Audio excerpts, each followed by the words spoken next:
దానికి జగన్మోహన్ రెడ్డి గారు భయపడిపోయి నన్ను ఈ సమాజం ఎక్కడ వెలివేస్తుందో అని చెప్పేటువంటి ప్రయత్నం చేసి కొత్తగా మళ్ళీ హిందుత్వానికి మేమే ఛాంపియన్ చెప్పుకునేటువంటి ప్రయత్నం చేసేటువంటిది జగన్మోహన్ రెడ్డి గారు చెప్పారు.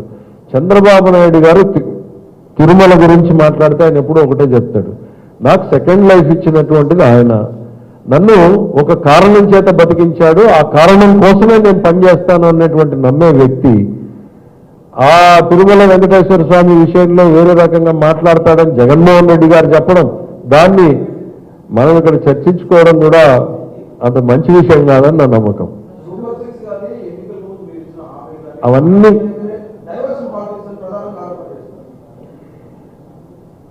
ఆ రోజున 100 రోజుల్లో మా ప్రభుత్వం సాధించినటువంటి గొప్ప విజయాల గురించి మాట్లాడుకుంటూ మేము మాట్లాడిన 30 సెకండ్స్ డైవర్షన్ చేసింది మీరా అనేటువంటి ప్రశ్న మిమ్మల్ని మీరు అడగాలి.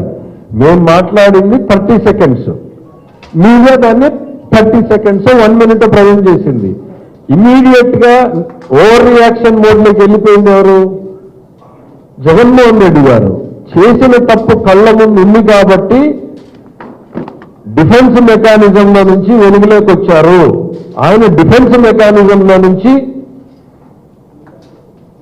ఏదో చెప్పుకునేటువంటి ప్రయత్నం ఆయన చేసి ఆయన ప్రజల ముందు దోషిగా నిలబడ్డాడు తప్ప చంద్రబాబు నాయుడు గారు జగన్మోహన్ రెడ్డి గారు పెట్టాడని ప్రెస్ మీట్ పెట్టి చెప్పలేదు. మరి మేము ఆ రోజు జరిగినటువంటి 1.5 hours చంద్రబాబు నాయుడు గారి స్పీచ్ వినండి. అవన్నీ మా విజయాల గురించే కదా మేము మాట్లాడింది. మేము ఎందుకు డైవర్షన్ చేయడానికి 3 నెలలు కావాలా మాకు?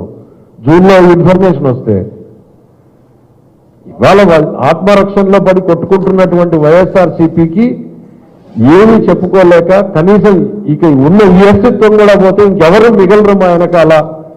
ఇప్పటికే సొంత బంధువులుగా చెప్పుకున్నటువంటి వాళ్ళే పక్క పార్టీ గూటికి చేరినటువంటి పరిస్థితి కళ్ళ ముందు కనపడుతుంది.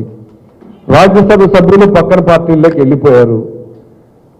సో ఇంకా రాజకీయంగా మనుగడ కూడా పోతుంది అనేటువంటి భయంతో జగన్మోహన్ రెడ్డి గారు ఈ ప్రయత్నాలన్నీ చేస్తున్నారు తప్ప తెలుగుదేశం పార్టీకి సంబంధించినంత వరకు తిరుమల తిరుపతి దేవస్థానం అనేటువంటిది రాజకీయ అంశం కాదు. అదొక పవిత్రమైనటువంటి ధార్మిక అంశం.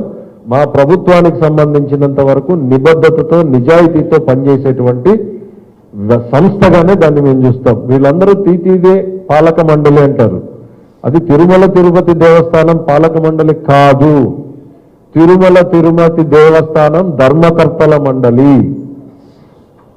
దేవదేవుడు సర్వలోకాలని పాలించేవాడు ఆయన. ఆయనని పాలించే పాలక మండలి ఏంటి అసలు? అక్కడే ఉంది మీ mind set. YSRCP mind set ఎక్కడుందంటే అక్కడే తెలుస్తా ఉంది. తిరుమల తిరుపతి దేవస్థానం పాలక మండలి అధ్యక్షుడు, పాలక మండలి కాదు ధర్మకర్తల మండలి. మీరు you are just a trustee.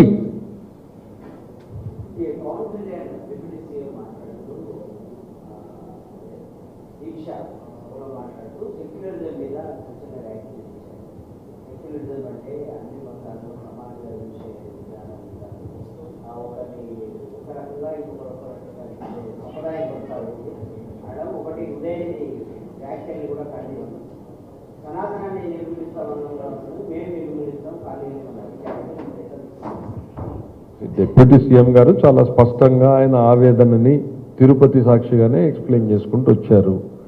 ఆయన సుదీర్ఘమైనటువంటి అంశాలని కూడా ప్రజల ముందు పెట్టారు. ప్రజల్లో చర్చ జరగాలని కోరుకుంటున్నాడు ఆయన. జరగాలి. ఎందుకనంటే ఇది రాజకీయాలతో సంబంధం లేదు. వ్యవస్థలకు అతీతంగా జరగాల్సినటువంటి చర్చ మీద ఆయన తన ప్రణాళికల్ని ముందు పెట్టాడు. జరగలేని చర్చ, లెట్ ది డిస్కషన్ గో అని, దాంట్లో తప్పే ఉంది. ఆయన తన ఆలోచనని ప్రజల ముందు పెట్టాడు. ఇంకా ఎన్నెన్ని మంచి ఆలోచనలు వస్తాయో కదా. అన్ని ఎవరి ఆలోచనలైనా కూడా వ్యవస్థ బలోపేతం కావాలనేటువంటి ఆలోచన వైపే తప్ప వ్యవస్థ బలహీనం కాకూడదు అనేటువంటిది మేము కోరుకునేది.